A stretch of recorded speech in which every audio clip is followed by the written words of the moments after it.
Na aula de hoje a gente vai estudar o que acontece quando o meu referencial, né, ele está girando. Tá? Então a gente vai usar os conhecimentos que a gente aprendeu até agora para o caso em que eu tenho uma rotação. Bom, então a primeira coisa importante que eu tenho que considerar aqui é o seguinte. Deixa eu mostrar essa figura que é mais fácil. Imaginem que eu tenho o meu sistema fixo aqui, né? Então, com linha, tá? Então, x1, x2, x3, ele está fixo. E eu tenho outro sistema, dado por x1, x2 e x3 aqui, ó, tá? Que se move, tá? Então, o que acontece? A origem dele é dada pela espécie vetor R, e em tese ele está se movendo, está transladando, e além disso ele está girando, tá? Ele gira numa direção arbitrária, tá? Então, por exemplo, ele pode estar girando em torno do eixo local x3 aqui. Então ele vai estar fazendo um giro aqui, tá? Ou ele pode girar em torno do eixo fixo aqui x1. Então ele vai estar girando em torno de z, tá? Ele vai estar girando em torno de z nesse caso, tá? Bom, beleza. Então vamos lá. Nessa situação eu tenho que R' é igual a R mais R, né? E o meu dr, então, vai ser, no referencial fixo, tá? Eu vou manter essa notação em inglês, tá? Para manter consistente com o mérito. Então, o dr fixo vai ser um dθ multiplicado por R. Tá? Esse dθ aqui, ele está apontando nessa direção aqui. E dr dθ fixo, vamos dividir por dt isso aqui, vai ser o meu ômega, né? E vai ser, então, basicamente aquilo que eu tinha antes. Dr dt no fixo é igual a ômega vetorial E. Beleza. Então, assim, o que está acontecendo? Isso é simplesmente devido ao fato de eu ter o meu referencial girando. Tá? Essa velocidade angular aqui, esse dθ, está se referindo ao fato que o meu referencial gira. Então, o que eu tenho? Então, eu recuperando a expressão anterior, né? Eu tenho que dr dt fixo é igual a ômega vetorial R. E eu posso dizer, então, que eu tenho... se eu tiver, além do giro, além disso, eu estiver medindo a posição, por exemplo, de uma partícula que estiver se movendo em relação ao referencial não inercial, o referencial que está girando, eu tenho que somar, além desse termo aqui, cuja origem é simplesmente o fato do meu referencial girar, eu tenho que somar uma contribuição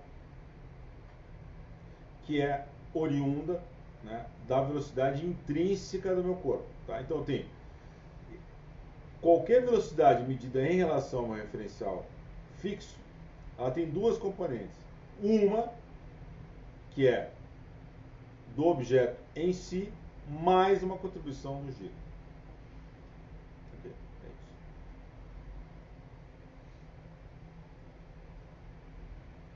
Eu posso deduzir isso para o meu vetor R, mas eu posso deduzir para qualquer vetor. Então, qualquer quantidade vetorial Q vai ser dada por isso, né? Então, vai ter a mesma coisa, medida em relação ao fixo e em relação ao referencial por rotação. E eu tenho o seguinte, eu posso aplicar isso, inclusive, para ômega. Tá? Então, se eu calculo para ômega aqui, deu ômega dt, mais ômega vezes ômega, só que esse termo é zero, né? Então, no caso próprio, porque são vetores colineares aqui, né? Então, o meu d ômega dt no fixo no rotacional é o mesmo. Então, ômega, o vetor rotação, ele é fixo nos dois referenciais, ele independe de eu estar no referencial outro. Tá? Basicamente porque, essencialmente porque o vetor velocidade angular aqui, ele zera, né, na sua própria direção. Bom, então vamos calcular a velocidade do referencial em rotação. Então, primeiro, coordenadas com linhas são um fixo, né? E o com sem linhas são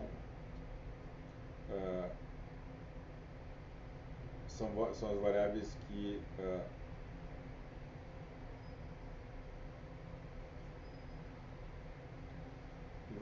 não estão girando.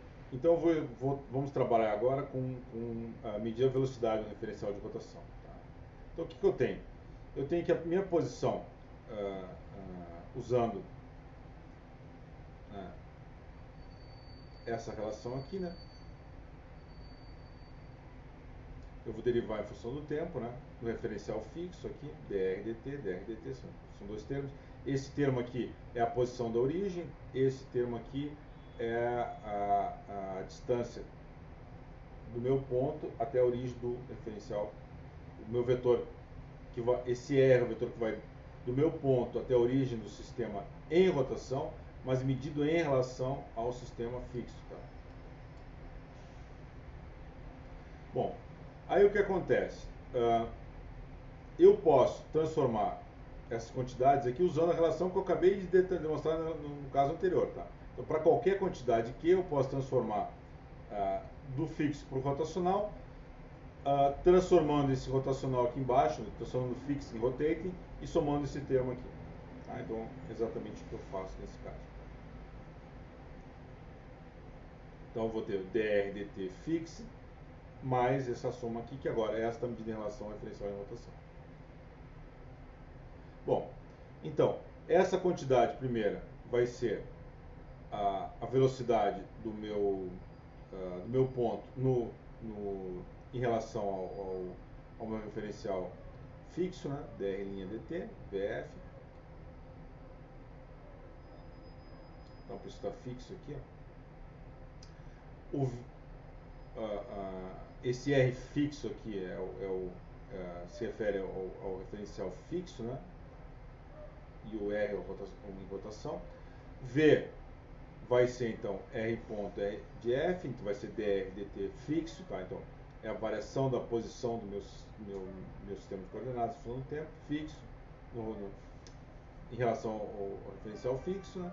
E eu tenho também o VF, que eu vou chamar de R de T aqui, R de R, desculpa, que ele está medido em relação ao sistema que está rotando. Então, eu estou pegando essa quantidade aqui, tá, e medindo em relação ao sistema que está girando. Então, o que acontece? Eu consigo, então, interpretar essa expressão aqui, tá, em termos dessa quantidade.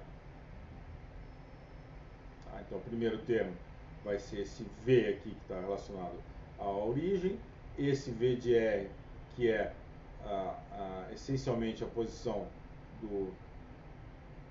em relação ao referencial em rotação, tá certo? Que é esse termo aqui, mais o ômega E. E esse ômega F, então, vai me dar em relação ao referencial fixo. Então, essa visão aqui, o VF, é a coisa mais simples, tá?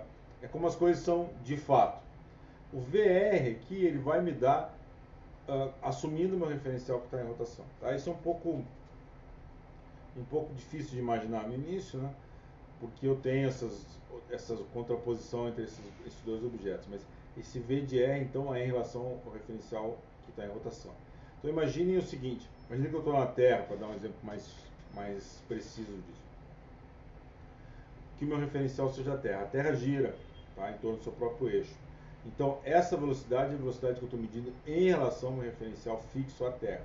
Tá? Essa velocidade VF aqui é a visão que eu teria se eu estivesse fora da Terra, atachado, né, ligado ao espaço absoluto. Beleza. Então, interpretando, né, VF, velocidade relativa aos eixos fixos, velocidade da origem, velocidade relativa ao eixo de rotação, velocidade angular, né, essa aqui é a mesma, né, em relação a qualquer um dos sistemas, e ômega vezes R é uma velocidade que é devida à rotação do eixo. Então, essa velocidade aqui, ó, ela surge, tá, simplesmente porque eu estou em um referencial inercial. Ela é uma velocidade que se deve exclusivamente ao meu referencial, tá, ao fato de escolher um referencial que gira. Tá? Isso não tem nada a ver ao movimento do meu objeto. Tá? Isso aqui não vai ter nenhuma relação a ver com forças externas, não tem nada a ver com nenhuma causa externa. Tem a ver simplesmente com a escolha do referencial não inercial que eu estou fazendo para trabalhar com o meu problema. Bom, então vamos trabalhar agora no caso da aceleração. Então, ó, as leis de Newton, tá, elas valem em relação ao referencial fixo. Tá? Então, por isso que tem essa forma aqui. Então, vai ser EM, DVF, DT em relação ao fixo. E aí eu tenho, usando, agora o que eu estou fazendo? Né? Estou pegando essa expressão aqui e derivando ela. Então, vou derivar aqui, vou derivar aqui, vou derivar aqui. Derivei, derivei, derivei. Tem dois termos, o terceiro ali, né? Um é a variação do ômega e o outro é a variação em tempo, né? Eu estou usando a regra do produto aqui, por isso que surgem dois termos aqui que eu tenho que somar. Bom, esse primeiro termo é trivial, porque é basicamente a aceleração que eu teria relativa ao fato que minha origem está se movendo, que ela pode estar inclusive se movendo com uma determinada velocidade, né, que depende do tempo, né, com uma aceleração, portanto. O segundo termo, esse termo que está aqui, ó, o que vai acontecer? Eu vou ter, então, uma contribuição que vai vir, lembrem, né, sempre que eu tenho fixo eu posso usar aquela relação, então eu vou usar o dVr dt de rotação, mais o ômega vezes Vr aqui. E o que acontece, então, eu tenho um AR, que é essa quantidade aqui, ó, tá? Mais essa quantidade aqui. Então, a aceleração em relação ao referencial de rotação, mais ômega vezes a velocidade em relação ao referencial em rotação. Tá? Então, vem daqui. Ó, tá? É basicamente uma interpretação. Esse termo vem aqui e esse termo vem aqui. Tá? E eu usei a nossa relação clássica, né? Tá? Que a gente vai usar N mais uma vez aqui. Tá? Eu usei esse fato aqui. Tá? Sempre que eu quero passar do fixo para uma rotação, eu uso essa equação. Beleza. Agora o que eu faço? Ômega vetorial dr dt, mesma coisa. Tá? Eu vou ter uma contribuição. Como eu estou passando de um referencial fixo para o rotacional, eu vou ter que usar a mesma equação de antes, então vai dar ômega vetorial dr dt rotação, mais ômega vezes r. Então eu tenho essa contribuição mais essa contribuição aqui. Tá? Então essa vem daqui, né? E essa vem daqui. Juntando toda essa lenga-lenga. Então eu tenho isso aqui, a lei de Newton tradicional, e eu tenho essas contribuições. A primeira é devido à eventual rotação do meu sistema não inercial. Esse aqui é a minha aceleração medida em relação ao referencial em rotação. Eu tenho esse termo e esse termo aqui, ó. Opa, esse termo aqui. Que estão relacionados, então, ao fato do meu referencial ser não inercial. Então, são esses três termos aqui. Uma boa parte dos casos, esse termo aqui vai ser desprezível, tá? Eu vou considerar que meu ômega é fixo, então eu vou poder ignorar ele. Bom, então eu tenho uma força efetiva. A minha força efetiva é M A de R, tá certo? Então é esse cara aqui. Essa é a força que eu vou sentir se eu medir as quantidades irrelevantes em relação ao referencial e rotação. E aí o que eu vou fazer? Eu vou mandar esses caras para cá e eu tenho então, essa aqui é a força real e os demais termos que eu não vou reproduzir para vocês. Mas isso aqui é o que eu vou observar no meu referencial não inercial. Essas quantidades, essa quantidade, essa quantidade e essa quantidade, elas são medidas em newtons. Tá? Isso aqui é medido em newton, isso aqui é medido em newton, unidade de força. Então isso aqui pode ser pensado numa força, isso aqui pode ser pensado numa força. Tá? Esse caso aqui, em geral, ele é desprezado, como eu comentei com vocês.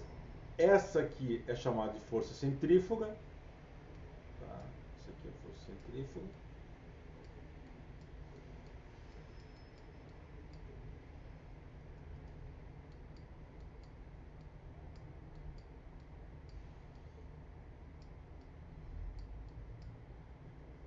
E essa aqui é de Coriolis. Tá?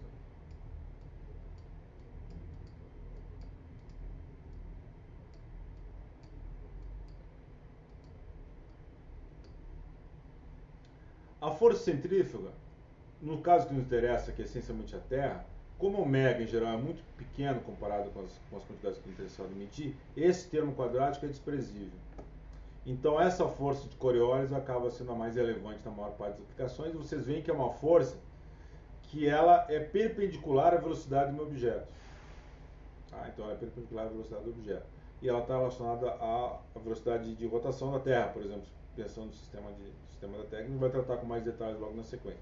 Então ela vai ser perpendicular. Tá? O que acontece aqui? Ó? Aqui estão as mesmas quantidades, tá? Vocês notem que a força, esse termo aqui, ômega vezes R, está aqui, e esse ômega vezes R está dado nessa direção aqui, ele é perpendicular, então,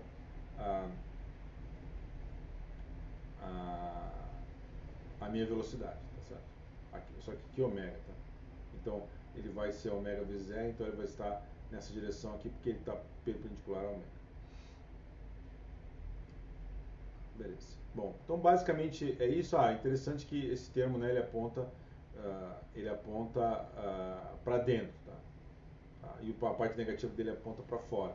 Então ele vai ser um termo que vai fazer uma força que vai misteriosamente fazer um objeto se afastar, né?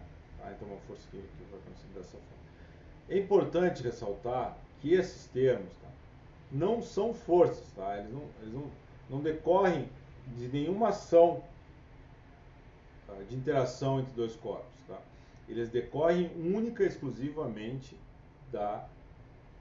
do meu referencial sendo inicial. Tá? Nesse sentido que eles são forças fictícias. Tá?